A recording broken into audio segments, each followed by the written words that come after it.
In order to find out what happens to a bottle or a piece of litter that's on the ground, there are two important things that I want to show you. One is I need to show you what a watershed is, and the other is we need to talk about stormwater.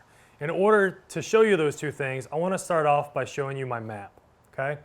If you take a look at this map, this is a map of the Anacostia River watershed, okay? If you're familiar with the area, there's probably a lot on this map that you recognize. You probably recognize the partial diamond shape of Washington, D.C., and the land up here is part of the state of Maryland. You got part of Montgomery County and part of Prince George's County, okay? But the important thing that I want to show you right now is this pink line that zigzags all the way around the edge of the map, okay? That is the border of the Anacostia Watershed. A watershed is very simply an area of land where all the water in that land will drain down to the same spot. So the other thing that I want to show you are the blue squiggles on this map. When you see blue squiggles on a map, most of the time you're looking at the streams and the creeks in the area, okay? And that's the same on this map. You can see all of the streams and creeks from up on this part of Montgomery County, this part of Prince George's County, making their way down and getting bigger and bigger as they do so until they get to this spot here. This is where the northeast branch and the northwest branch meet the Anacostia River. We call this the confluence of the Anacostia. It's the official beginning spot of the river. From this point, the river flows about 8.6 miles down through DC until it reaches the Potomac River. So you have this area of land that is about 176 square miles. This area of land drains down to a river that's not even 9 miles long. Where about 1.1 million people live, okay? And that's not even counting the people that are driving into DC every day to go to work. If you think about it, if everyone in the watershed only littered one time in their whole life, that would still be 1.1 million pieces of trash that end up washing down into the Anacostia River. In order to explain how it gets there, I'm going to tell you about stormwater, okay? Stormwater is exactly what it sounds like. It is water from storms. And when it rains, or even when you have a bunch of snow on the ground that melts, that water's got to go somewhere. And it washes off the land, will usually go into the nearest stream or creek, or go into a storm drain. If you are inside the Anacostia watershed, then that storm water will make its way down to the Anacostia River. And on its way, that water will pick up whatever it can carry with it and bring that down to the river as well. So if you've got plastic bottles, potato chip bags, loose soil, if you're spraying too much fertilizer on the ground, those are all things that will be on the ground, and that storm water will wash that stuff off the land and bring it down to the river. If you would like to find ways to help solve the problem of stormwater runoff in the Anacostia watershed, there are a lot of different things you can do. The easiest thing for you to do is to take a look at plastic consumption in your own life. Make sure that instead of using a single-use plastic water bottle that you have to put in the recycling bin every time, get yourself a reusable water bottle that you can refill over and over and over. If you find yourself in a position where you need to use that single-use plastic water bottle, well, when you're done with it, make sure it ends up in the recycle bin where it's supposed to go.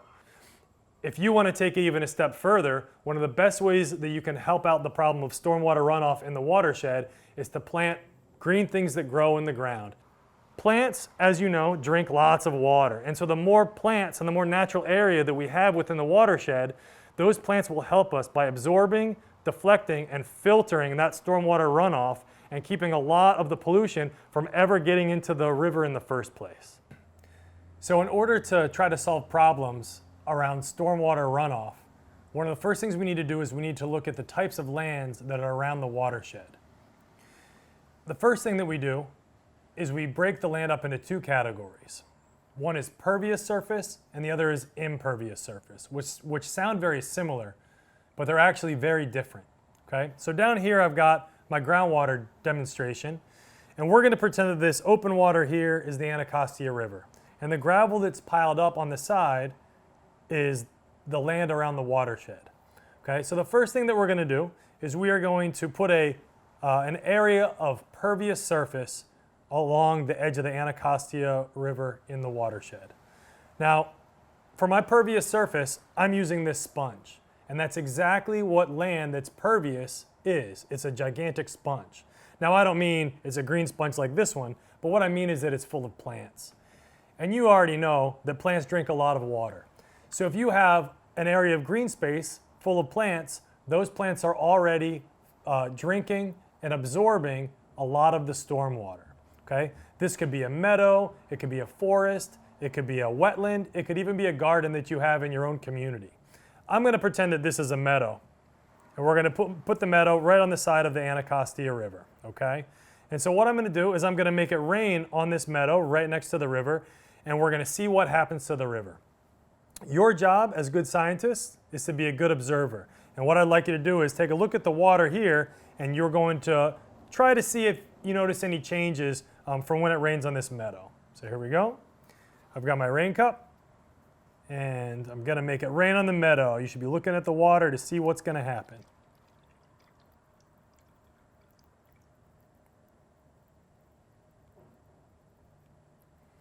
All right, so as you can see, the water is for the most part soaking right into this pervious surface, okay? If you were looking at the water down here, you probably didn't notice anything very exciting, right? You probably were looking at it wondering when's something going to happen.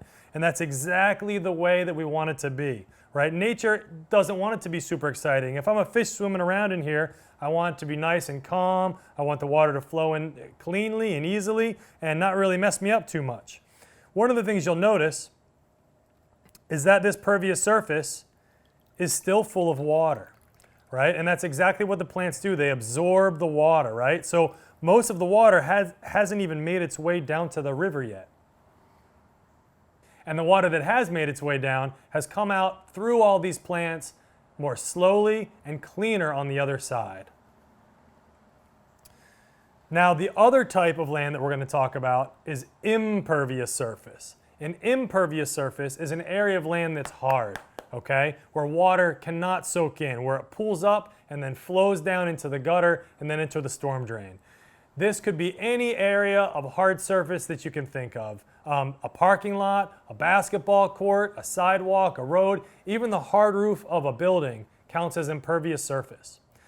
So I'm going to pretend that this area of impervious surface is going to be a parking lot. And you can see right here that I've got an opening in the side, and that's my storm drain, just like the storm drain you might have on your street where the water flows during a big rainstorm. So this time I'm going to put this parking lot on the edge of the Anacostia River, and we're going to do the same thing and see what happens. But first, you've probably been through a parking lot before, and when you were going through that parking lot, you may have noticed some things that weren't supposed to be there, right? I'm talking about man-made pollution, okay? One of the things that's pretty obvious around a parking lot usually are different types of litter. So I've got a little container of glitter here that I'm going to use to represent any type of trash you might have seen around the edge of a parking lot. So maybe this is that plastic water bottle, a potato chip bag, styrofoam, maybe a drinking straw. All right, so yeah, so there's some litter spread around this parking lot. Okay.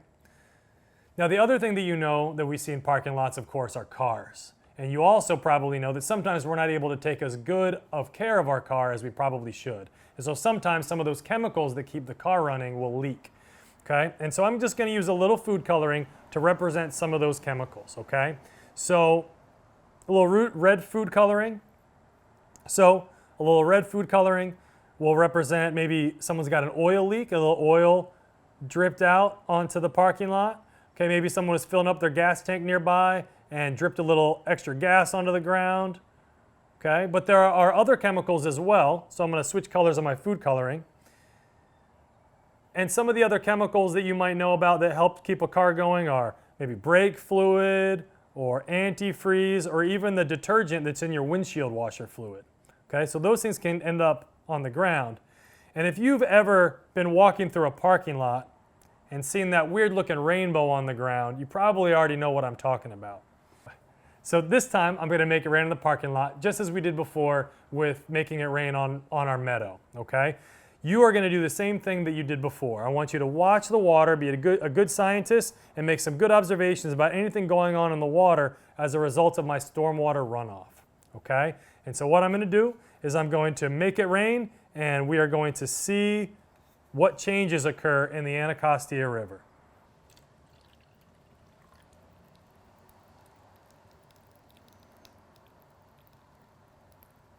And you can probably see a pretty dramatic difference, right? Instead of soaking in, the water is pooling up and it ran down the storm drain, and you can see this plume of pollution heading out into the river, okay?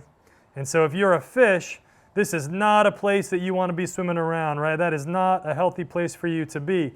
If you're a person and you want to go fishing in this river, well, you don't want to eat polluted fish. If we have a lot of impervious surface around our watershed, then we put ourselves in a situation where a lot of pollution is going to collect in one spot, and it's going to sit there until the next time it rains.